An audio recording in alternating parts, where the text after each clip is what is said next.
Um, Greetings, everyone. I am Zia Jaffery, and I welcome you to the first conversation of the SISS Faculty Conversation Series. I am truly humbled and honored to be joined by Mr. Shuja Nawaz, one of the most eminent scholars on the Pakistan Army and Pak-U.S. relations. The time for the meeting does not allow me to do justice with his illustrious profile and career, but it is important for me to tell that he's a celebrated author, a think tanker, a scholar, based in Washington, D.C. for a long time. He has been associated with the Atlantic Council for more than a decade. He was the first director of the South Asian Center. Currently, he's a distinguished fellow at the Atlantic Council. He has served at the IMF, heading 3 separate divisions over there. He has served at the World Bank. He was director at the IAEA, and he has been a war journalist covering the 1971 Indo-Pak War and diplomatic missions thereafter. Also, he has worked with the New York Times and other important reputed organizations. I would be remiss if I do not mention about the fact that he wrote one of the most authentic books on the Pakistan Army, titled The Crossed Swords. But today, we want to talk to him about his new book, which has a very intriguing title, I must say, which we'll talk about in detail in the discussion section. Uh, the Battle for Pakistan, the bitter US friendship, and a tough neighborhood. So how we'll go about this session is that I'll ask Sir Shuja Nawaz to give his thoughts and overviews on the book for about 10 to 15 minutes. Then we'll engage in a discussion and a Q&A session with him. Over to you, sir, and thank you very much for joining me and agreeing to do this at a very short notice. Thank you very much. Thank you very much, Ali. I'm honored and equally humbled to be part of this conversation and to be the first in this series. This is an excellent group that you have there at the University of Punjab, and I was seeing the list of other people that are associated, so I'm really grateful for this opportunity. As I think I may have mentioned to you in our earlier conversations, I tend to benefit much more from these sessions than the people that are asking the questions, because I learn so much each time someone asks me a fresh question or looks at my work or the issues that I'm studying from a fresh perspective. So I won't take too much time in trying to summarize my book, except to give you a very quick gist of some of the big issues. The Battle for Pakistan, the original title I had for it was Misalliance, which is an English word taken from the French, which means an unequal marriage or a marriage between unequal partners. And since the period 2008 till now, which is what I was looking at in terms of the US-Pakistan relationship, to my mind reflected this completely unequal relationship between two countries. It was purely a transactional relationship, and I had participated in a lot of the policy discussions, both in Washington, where I live, as well as in the region, especially in Pakistan, with civil and military leaders. So I felt that I had an opportunity to help myself and others understand what was behind this relationship and what can make it stable, what can take us forward so that both Pakistan and the United States can benefit from it. I begin this whole exercise by acknowledging that one must be humble and modest about one's ability to solve the conundrum of this relationship. This has always been a very fraught relationship, and to be able to find pat answers is going to be very difficult. As I've explained in many of my testimonies on Capitol Hill, the relationship is not linear, it is a multivariate one. And so you really have to look at many different things across the landscape to see what you can change and what effect it will have on the other variables. And that is really what requires patience. So with that out of the way, let me identify some of the key issues. And I'll go quickly through these, and I hope that in our conversation later, and the question and answers, we can shed some more light on these and some other issues that I may not have raised. And since you've read the book, you can raise those issues. So number one, I noticed that particularly in Washington, there was a lack of a center of gravity on decision-making related to the region, and particularly to Pakistan. So the White House had its own ideas, State Department had its own ideas, the Department of Defense operated its own foreign policy and its own aid program. The CIA was running a drone program, and so there was almost on a daily basis, I would call it a quote unquote invasion of Pakistan by the United States from bases in Afghanistan. And then there was really no Pakistan policy. As in fact, Bruce Rydell, whom I interviewed among the many key decision makers in Washington and in the region, he explained to me that there was no Pakistan policy as such. And the Afghanistan-Pakistan policy, the AFPAC, was really backwards. It should have been PACAF. But he explained that if there was any Pakistan policy on the part of the US administration, it was one name only. It was a Musharraf policy. Everything relied on the relationship between President Bush and President Musharraf, and then in the early period between the Obama administration and President Musharraf. The people of Pakistan played no role in it. So the same lack of center of gravity was mirrored in Pakistan. You had a civil and military divide, which used to be papered over by statements. And the same statement, when you ask the question of the civilians, how do you relate to the military? They would say, we're on the same page.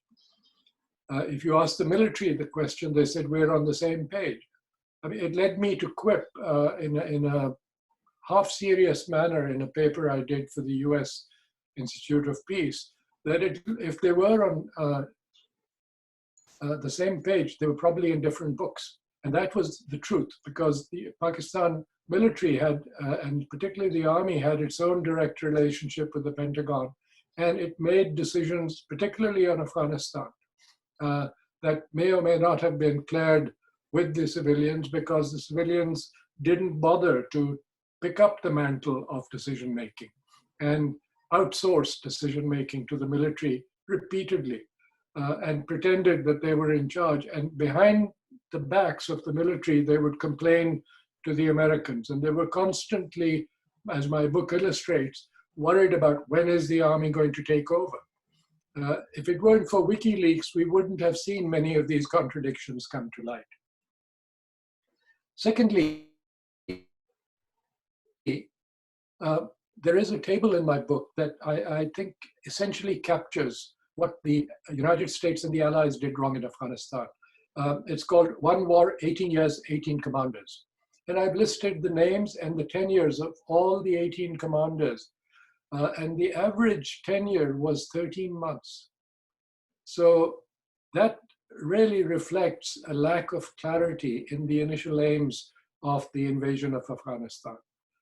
When you keep changing commanders at such a rapid click, you cause confusion amongst your own troops, with your allies, and you give sustenance to the enemy.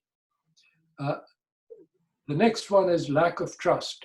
The Pakistani government repeatedly showed a lack of trust in the Pakistani people, and they repeatedly lied to the Pakistani people, particularly about the US relationship and particularly on the drone attacks. They would complain bitterly in public, and privately they would encourage the United States to continue with the drone attacks or to assist them by using US drones in Pakistani territory. The United States also failed to connect with the people of Pakistan by solely relying on official channels, despite President Obama's speech at West Point, where he talked about having a new relationship with the people of Pakistan and Afghanistan. Then another key issue that I highlight is the initial invasion of Afghanistan. This is a flashback, and I bring to light a relatively unknown aspect of that relationship and that initial invasion. That apart from the 6 CIA teams that were sent by the United States to foment a rebellion against the Taliban, there was an actual naval task force which was given under the command of then Brigadier General James Mattis, which is called Task Force 58. And he landed in Pakistan, went straight to Joint Chiefs headquarters and worked out the operational arrangements with the military for the Marines. And he was the first Marine to command a naval expeditionary force in US history. For the Marines to land in the middle of the night in Pasni and then be transported by land the following night to Jacobabad, from where they would be flown to what was then called Objective Rhino, that later became Camp Rhino. And that was going to be the base for their move in southern Afghanistan towards the Taliban stronghold of Kandahar. So they could hook up with the CIA team, the 6th CIA team that was operating in the south. I raised this point because it was quite clear that although in a very general way, US cooperation in this, Pakistani cooperation with the US had been agreed to with the foreign minister, nobody at the operational level of the foreign ministry was even aware that this was all going on. This was all a military affair. They had the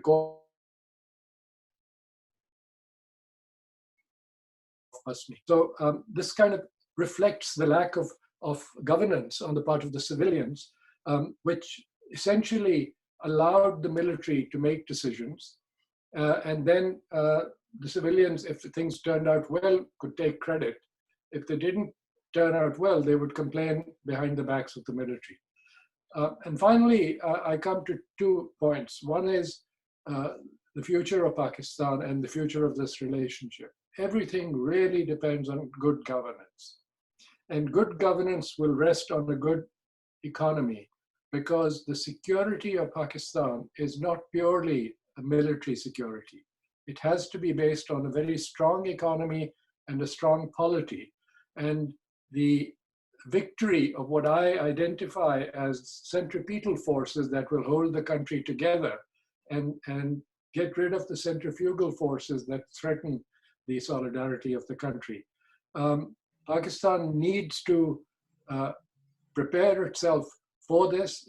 The current COVID-19 crisis is not helping, but this is really when the character of a nation comes to the fore, and the ability of the civilians to show that they represent the people and that they are simply not there in order to benefit from access to power will show us which way Pakistan will go. I end my book with a quote from Yogi Berra, the American baseball player who used to make these quips that have double meanings. He said, when you come to the fork in the road, take it. And unfortunately, in the past, Pakistan has done that. It has taken the fork rather than taken the one road that it needs to take. I will stop there. Thank you very much for this succinct yet powerful overview of your book. There are a number of questions and discussion points that we can take forward. I would like to start off with 2 questions from you. One pertains to the title. I would divide the title into 2 parts. The battle for Pakistan, the bitter Pak-US friendship. Now, this shows the importance of the relationship ever since we started off.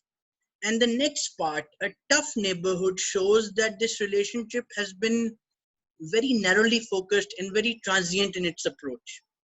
It has been looked at through various prisms that have, ended after a couple of years, after 10 years or so. So my question from you would, in this case, be how can we turn this narrow focused relationship into a broad based one that is free from the prisms of India or Afghanistan or anything else? My second question is, uh, about the fact that you had again reverted to your favorite subject, the Pakistan Army, by putting out two chapters at the end in your book. And it has highlighted two things. One is that Pakistan has converted from a purely conventional army into one that has, by and large, defeated the kinetic leg of the counterterrorism campaign in Pakistan. And two, the doctrinal approach of Pakistan is heavily focused by what focused on what India continues to do on our eastern flank.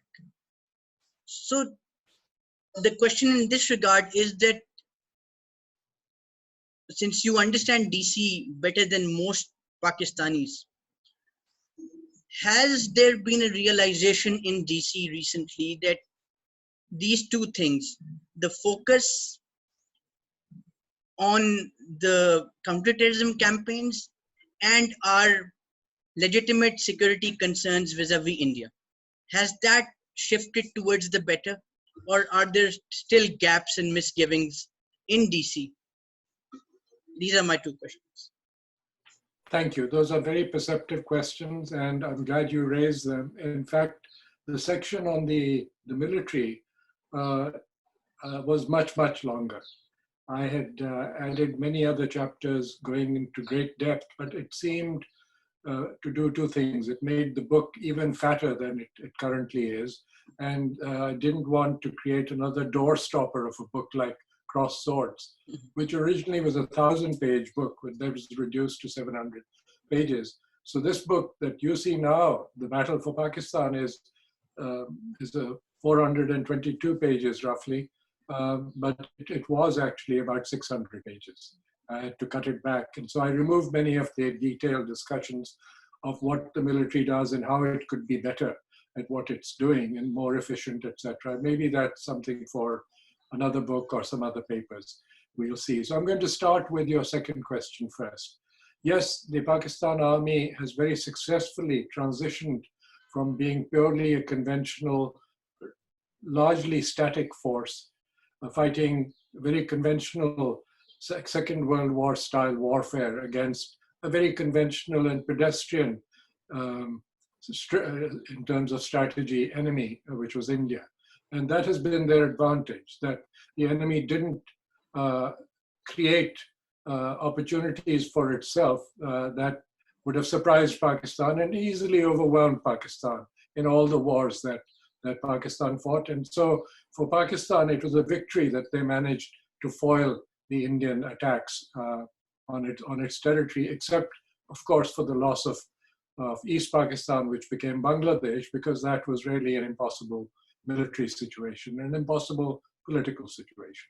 So in terms of the Pakistan military, I think we have to recognize their ability to be fleet-footed in the way that the response to this different kind of warfare in its own territory against its own people, how that was occurred. The weakness, and this is how I see my role. When I criticize, I try and offer solutions. So the weakness in this approach is that when it becomes largely a military operation, it doesn't change the economic, social, political landscape where you're operating. It doesn't take advantage of the friends that you can make in those territories. It doesn't recognize, and this has been proven by subsequent developments in the old Fatah region, doesn't recognize that it's largely a youthful population, and you have to engage with those youth if you're going to take things forward. So they failed to change the landscape. And as a result, sadly, we are still seeing almost on a daily basis so-called intelligence-based operations in which precious lives continue to be lost. Now, we have controlled terrorism in the big cities. We've controlled the number of terrorist attacks, and they've been going down steadily. But that's not enough. I think there really needs to be a much better organized, coordinated civil military approach to this, led by the civilians, because in the end, it's economics and politics that give you that internal cohesion and security. The military only gives you the defense against external aggression and the force to be able to operate against specific targets inside the country. So I hope that answers your question about the military. Now, in terms of the US-Pakistan relationship, I'd covered a lot of that in Crossed Swords also, the origins, and there's been a kind of a roller coaster relationship. Unfortunately fed by what I consider to be a kind of cliche-ridden view of Pakistan in Washington, and that persists. Even the other day, I was listening to a conversation via the web with former National Security Advisor General H.R. McMaster, and it was painting Pakistan in those comic book terms of being a duplicitous enemy and India being the potential friend of the United States. Well, India doesn't want to be the friend of the United States. As I say often, it doesn't want to be the Tonto to the American Lone Ranger. And so there is a kind of wishful thinking on the part of various American leaders who think that they're going to be able to take the lead and the Indians will follow. It will never happen. In terms of Pakistan, they see Pakistan purely in terms of an anti-India position. And this is where I come back to your first question. Pakistan really needs to reshape its thinking. It needs to think about what kind of a neighborhood it wants to live in, what will benefit it and its people. And the economy and trade are really the key to that. Normally, Economics 101 dictates that you trade with your neighbors, and we don't. And in fact, all of South Asia is really one of the least integrated economically regions in the world. And I've written in earlier pieces that it really, for me, represents the center of gravity of the global economic revival.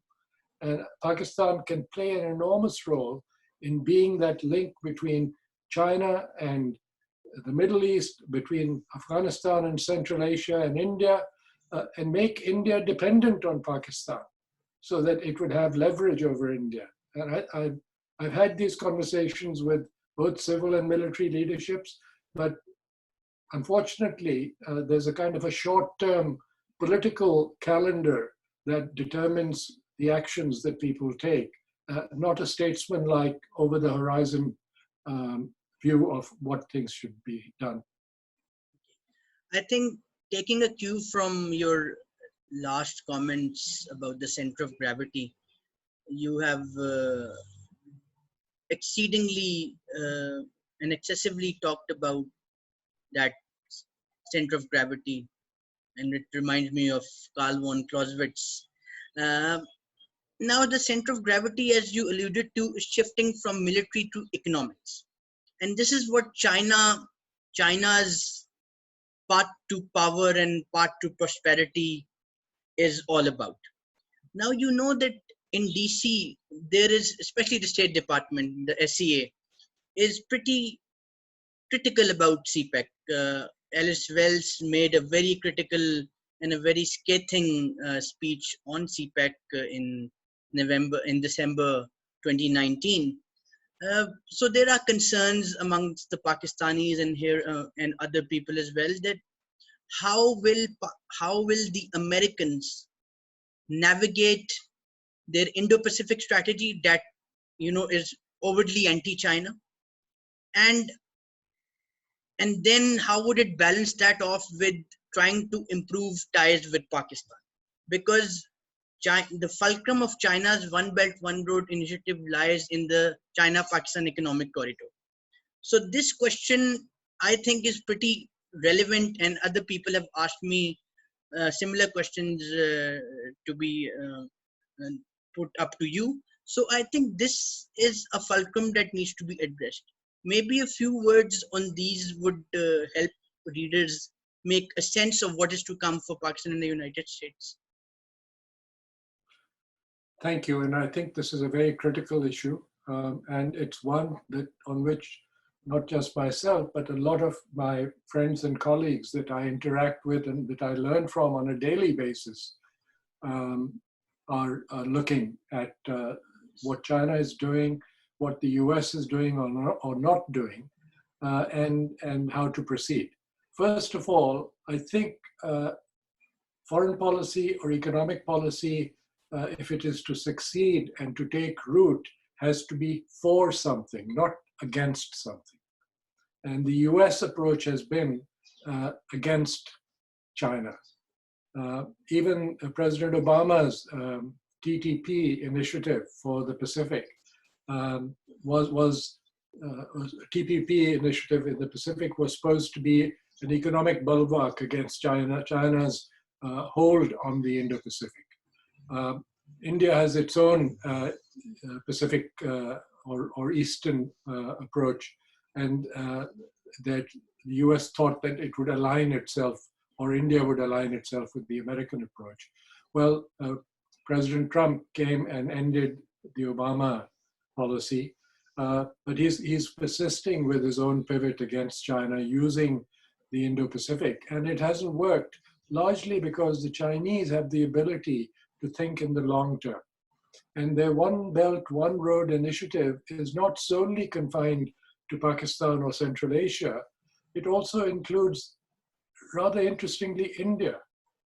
They have been investing, and in the last year, they invested over $4 billion in Indian startups. Out of 30 Indian unicorns, the startups, 18 had Chinese money.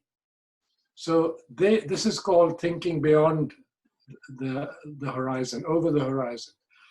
They want to establish those relationships. They already have $100 billion a year plus trade with India. So they want to bypass the governments and deal directly with the business community. I think Pakistan needs to start thinking in terms of what will help its business community and its people get the jobs that they need, because Pakistan needs to create 1 million plus jobs, new jobs a year. And we've been going backwards. And if the current crisis persists, the IMF is already showing that we will be in minus territory in terms of growth, instead of being at 7% growth. If we're going to emulate the Chinese model of growth, we need 7 to 10% growth. And I think Pakistan can do it. It has a 53 million middle class. It has the resources. And till now, it's had the remittances. But that will change because of this crisis. So there has to be some serious longer term thinking, which is not confined to the next elections. And I think that is really going to be the critical thing. Yes, there are elections to be fought and won, but it's not a question of power. It's a question of the battle for Pakistan. As you were saying, the title of my book is It's a Battle for the Future and the Soul of Pakistan. That you cannot allow small fringe elements to take over the way we are seeing to our neighbor in the East, where a fringe right-wing element is taking over policy making and will try and create an echo effect in Pakistan, where the right wing will say, look, we told you, that's what the enemy is, and we need to be allowed to take charge. That's not going to help Pakistan. So now let's turn to our favorite subject, Afghanistan. There has been a deep level of mistrust between both countries when it came to how the Afghan war should end, or probably the first step towards ending the Afghan war should be taken. And people here in Pakistan believe that our stand has been vindicated, which perhaps is the case. But now the real problems in the Afghan peace process have only begun. How do you see Pakistan's role in the ensuing steps in the peace process, and that affecting Pak-US relations in the short to medium terms? And my other question is that, like you have said, foreign policy is should not be based upon thinking something bad or thinking something destructive. You also mentioned in your book that the US taking on Iran would be a big folly. And as bad luck would have it, months after your book was published, the US and Iran were on the cusp of a major conflict. I want you to link this conflagration between US and Iran on the Afghan situation and how that could affect the South Asian region and obviously Pak-US relations going forward.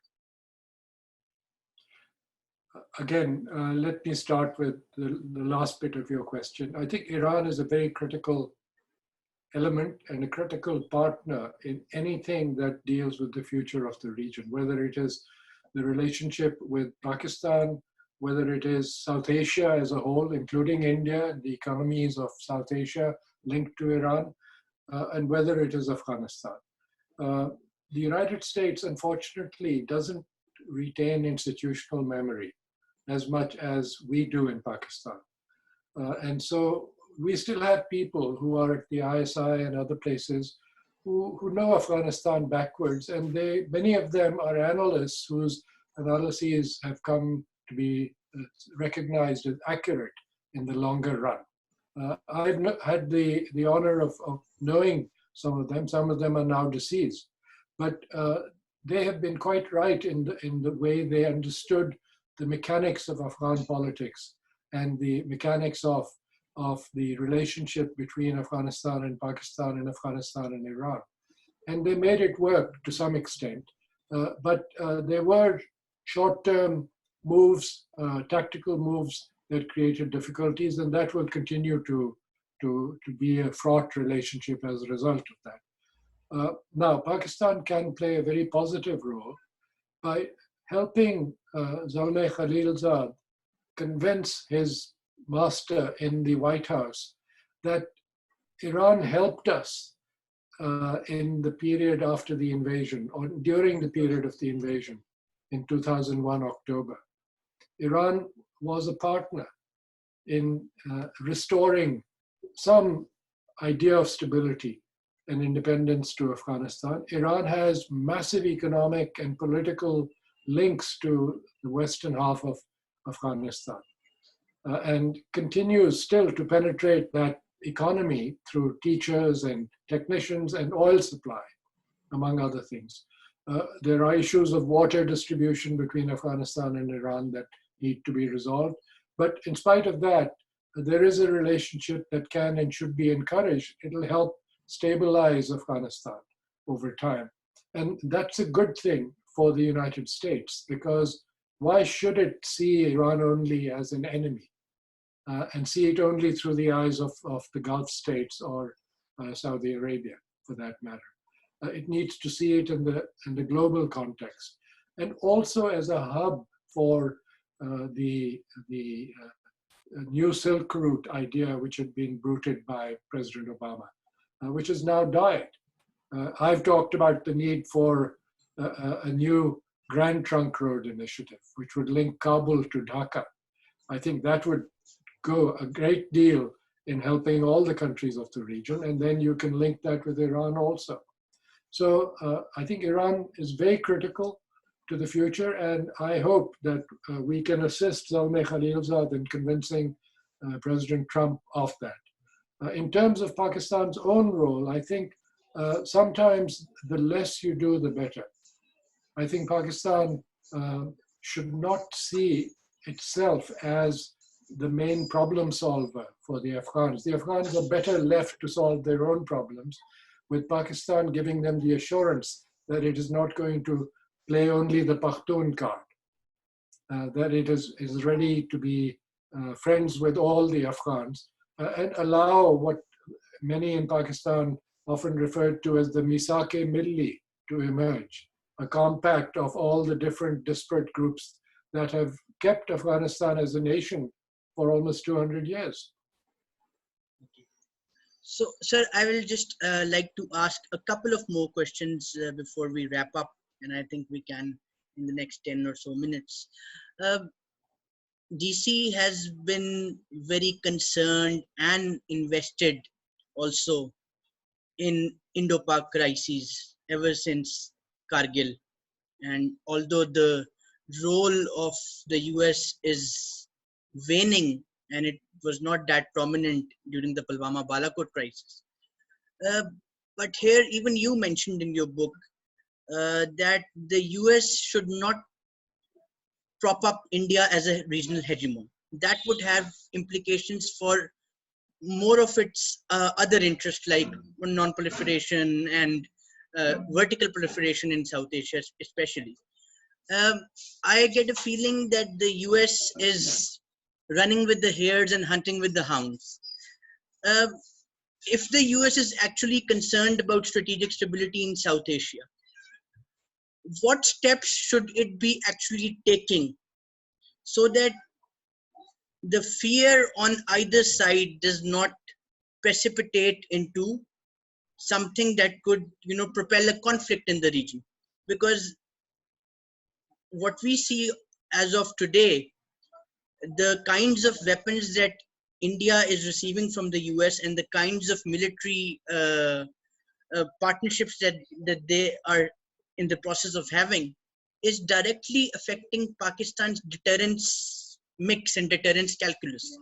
And if the deterrence calculus is disturbed, then definitely we as one of the parties in the conflict definitely, will tweak and turn around our doctrines and our postures. So maybe a few thoughts on that, and then I'll ask my last.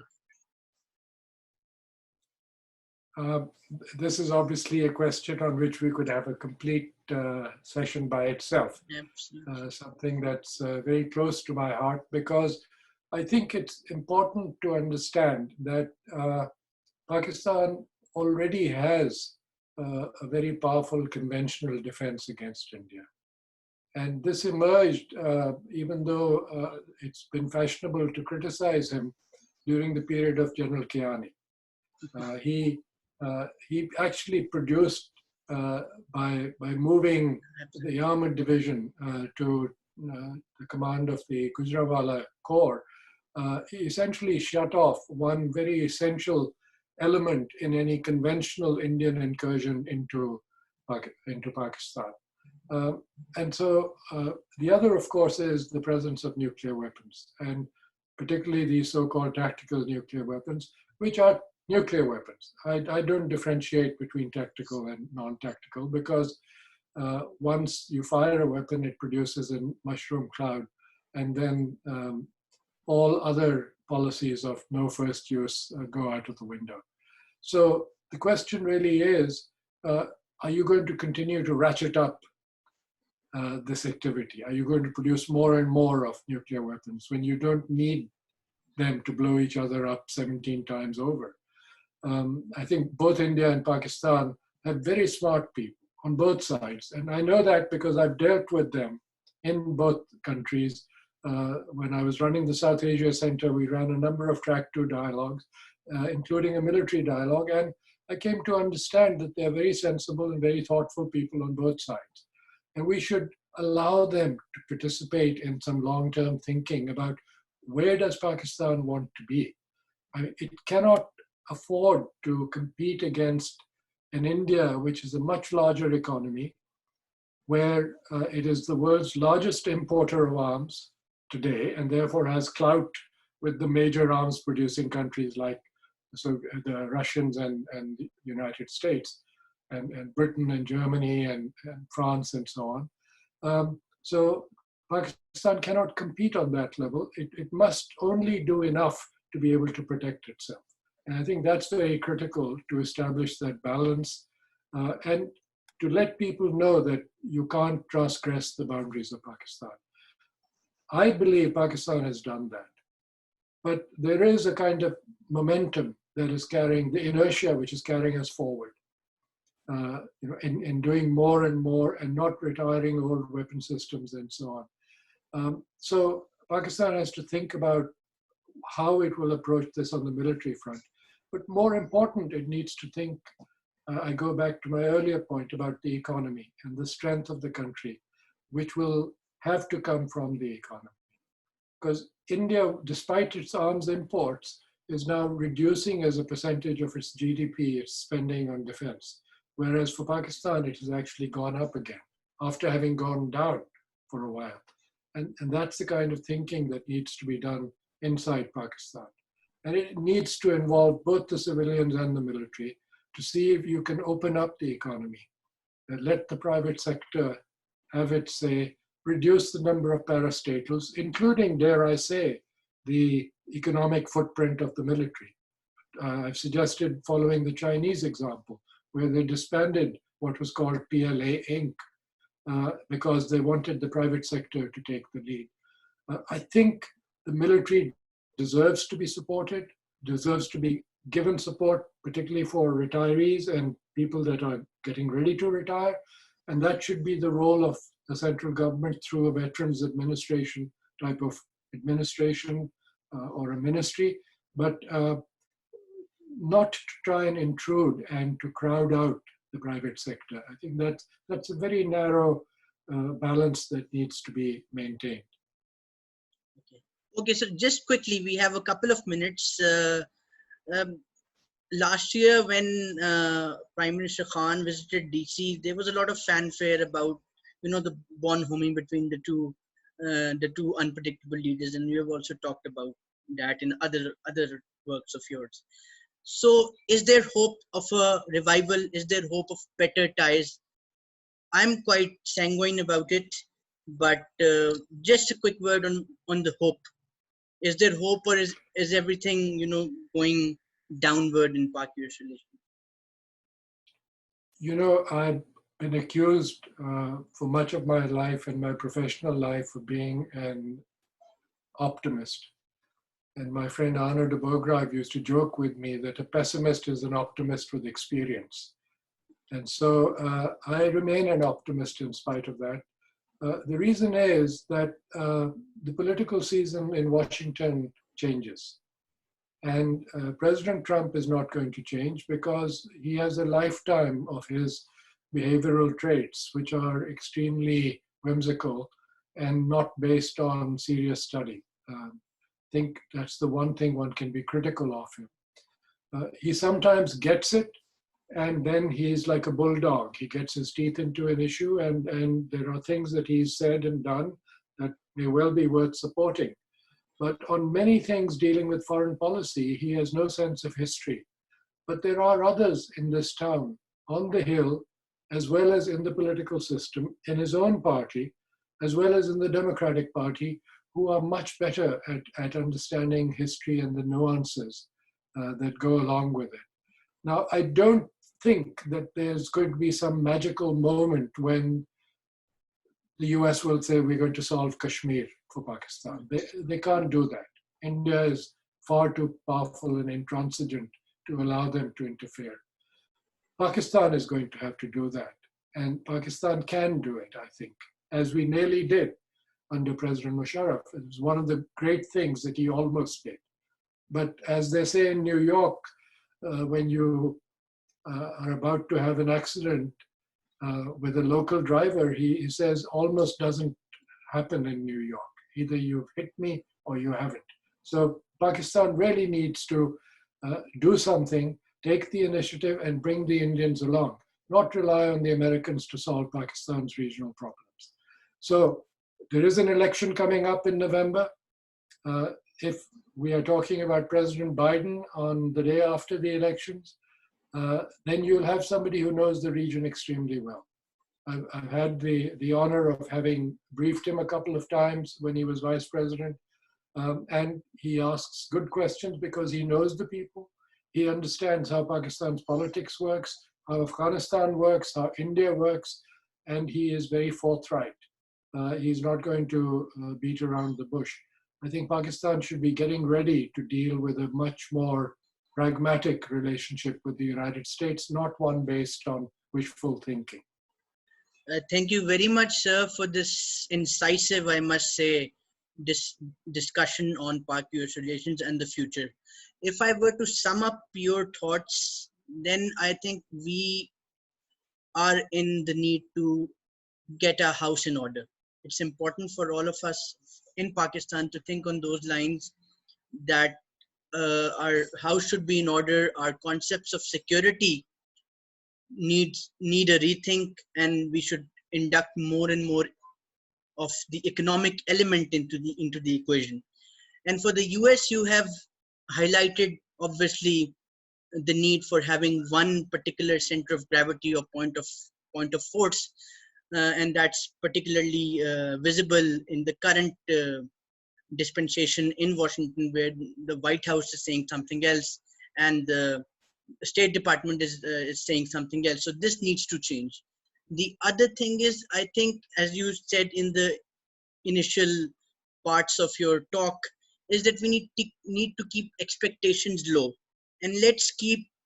There is no magic wand that can, solve things in a jiffy, and we all need to understand that both sides need to do a lot of work. I think we need to do more, but do more together, and only then we can think of taking our ties to a level where we could, be free from the constrictions of Afghanistan or India, or the shifting sands of geopolitics in the region and elsewhere. And I think it's important for us to, obviously it's important for us to have a to uh, look for a broad-based relationship, but for that to happen, we need to do a lot of work, and our work is cut out. So thank you very much, sir, for joining me. It was a real pleasure and honor, and I look forward to engaging with you and your works going forward. And let me say one thing, that anybody who wants to understand the Pakistan military as a scholar, like a young scholar like me, always looks up to you and your work on the Pakistan Army, and especially your insights and understanding about the organization that we know as the Pakistan Army and the military as well. So thank you very much. God bless you. Have a good day and stay Thank safe. you. Thank you, Ali. And I rely on particularly the young scholars that I now interact with frequently, that are producing incredible, incisive commentary and work. And I think the future really lies in your hands. Thank you. Thank you very much. God bless you.